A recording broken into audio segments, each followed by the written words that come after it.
Here we go then. So by the time I got over there, you can see that cloud in the distance. That's that lovely cloud, unsettled weather had pushed off. So I was a bit like, oh, but at least it has been like that, and it had been like that for most of the day. So it's always a good thing, and a fair wind pushing now. So always like a bit more of a wind on this one. You want to see like, you know, wavelets really, because that really pushed the fish around and get them going on here. As a lot of open waters, I'm sure it does, you know, help. So what we're doing, 3 on the spot again.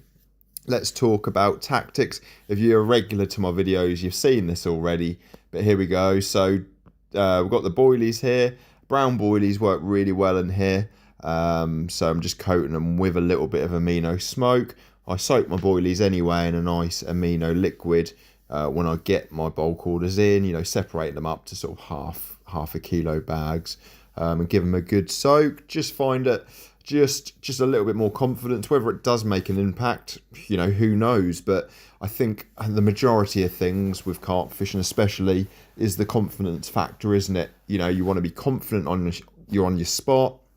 Talking about spot, I find although I know where it is really, I find my spot each time with the marker. You know, you want to make sure on this venue that you're not on the slope, that you're on a nice, you know, standing, the nice firm top of the shelf before it drops off to the sort of 20-foot plus. So, and the weed, week in, week out, I've noticed the weed growth has just been phenomenal.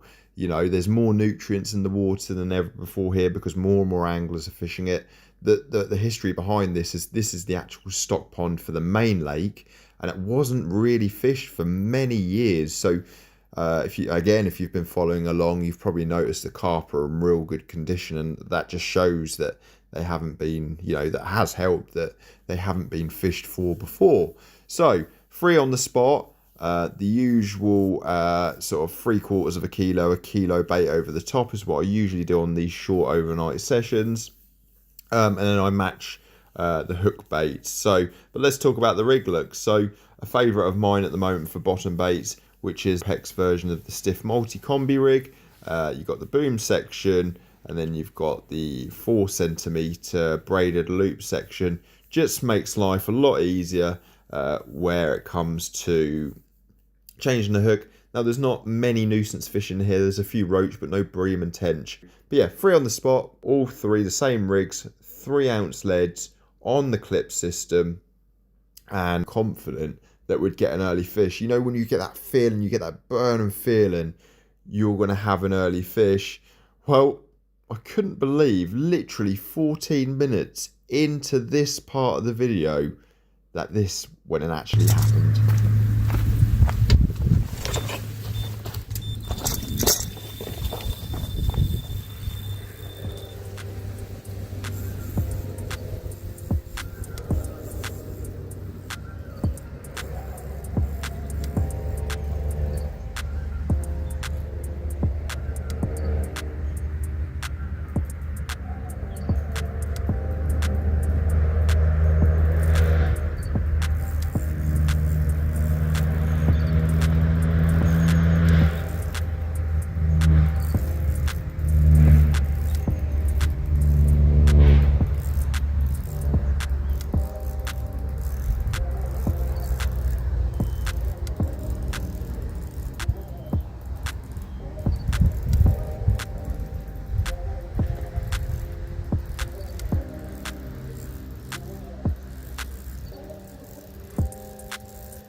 Now this is a special fish. Oh my god, I can't believe I got it. That's a chunk as well. A right chunk. Someone told me there's one of these in here. I can't believe I've already gone and caught it. It's certainly going to be a new PB for me of this particular strain of carp. I doubt it'll be my PB, you know, overall the 34.5, but let's give her away before I do a bit of a reveal for you.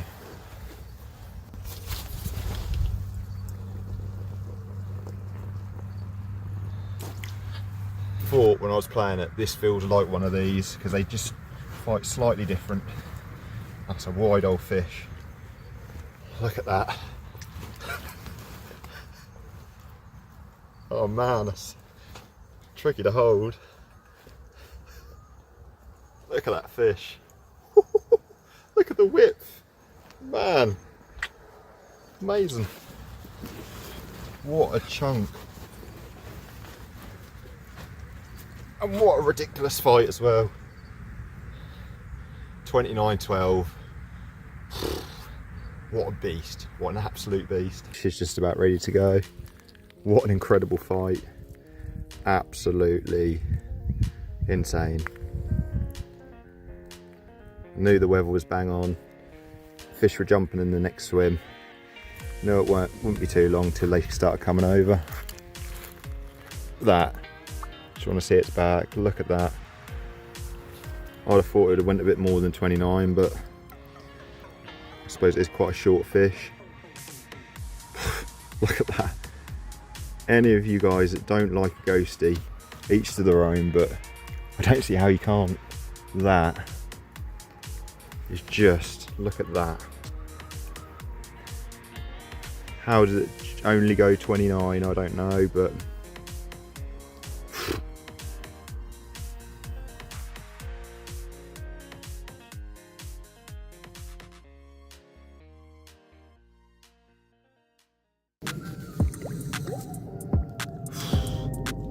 so grateful to have what is one known ghosty in there, and like I said, I don't know if anyone's had it. I'm sure they have at some point, but yeah, felt very grateful. I'm very confident going into the night ahead. But you know what? Barely any shows. I barely heard any shows throughout the night. A very quiet night, and you can probably just make out that the wind did drop quite a bit as well. And the only shows I could hear was to the right of the screen, so the other end of the lake. Felt that I would have to wait until the next day for any action. At least this time I got a decent sleep. It's time for the comment competition, and in this video there's only one question that made sense to me. As soon as I was sitting here thinking about what question I'm going to ask, I thought, well, it's got to be. So this will, the people who get this, well, you can either Google it, obviously, ChatGPT. The world we live in today, we're all experts at everything, which is good. But the question is, on the Diddley Squat Farm episode, what did Jeremy Clarkson reportedly say about ghost carp? Now, if you've watched this episode, basically he goes into a story about buying his dad some ghost carp for the koi pond. when I watched this, I was like, the stuff they put on TV, it's obviously comedy. Hopefully he doesn't actually think that, you know, that actually happened, if that was real. But so yeah, what did it reportedly do? Did it A, interbreed with all the koi to make them all the fry, all ghost carp? B, eat them? Or C, grabbed everyone together, chucked the best glad rags on, modelled their way down to the Brewer's Arms? Put your comment in. The first person to answer that correctly means that your name will go into the tombola, and after 10 sessions I'll be giving away some free fishing vouchers. All you got to be prepared to do is put your email address in, so I can send you an e-voucher, and it can be of your choice as long as where you want it to be does e-vouchers, i.e. Angling Direct, a bait company, whatever. I want to tailor it to help you in your next fishing session. So good luck, guys.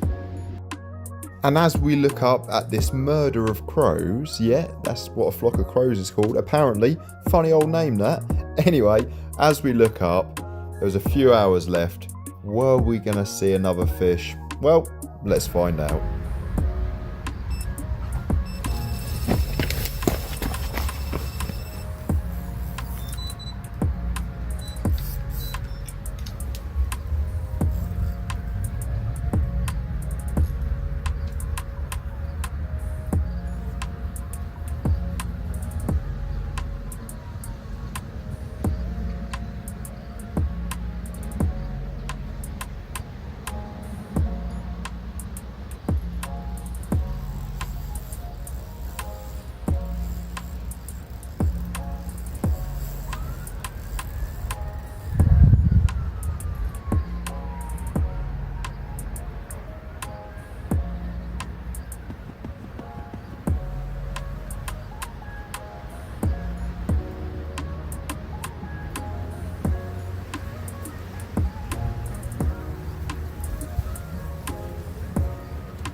Okay guys, so finally got one today. Just lost a good fish. I know everyone says that. This one came along not shortly after on the middle rod. 21 pound. Right little cracker this. Look at that. Absolutely gorgeous. Let's look at that. Certainly a session of who ate all the pies, because this one's a chunky one as well. Really pretty fish that. Really chuffed with that. Show you the other side. The other side's just as pretty as that one. Look at that. Beautiful fish. Thank you so much. imagine this one in a few years. I hope I'm still on this water to find out. But plenty more sessions coming up from here, France, and a few day ticket venues I'm sure as well. But for now, thanks for watching, and tight lines on your next session.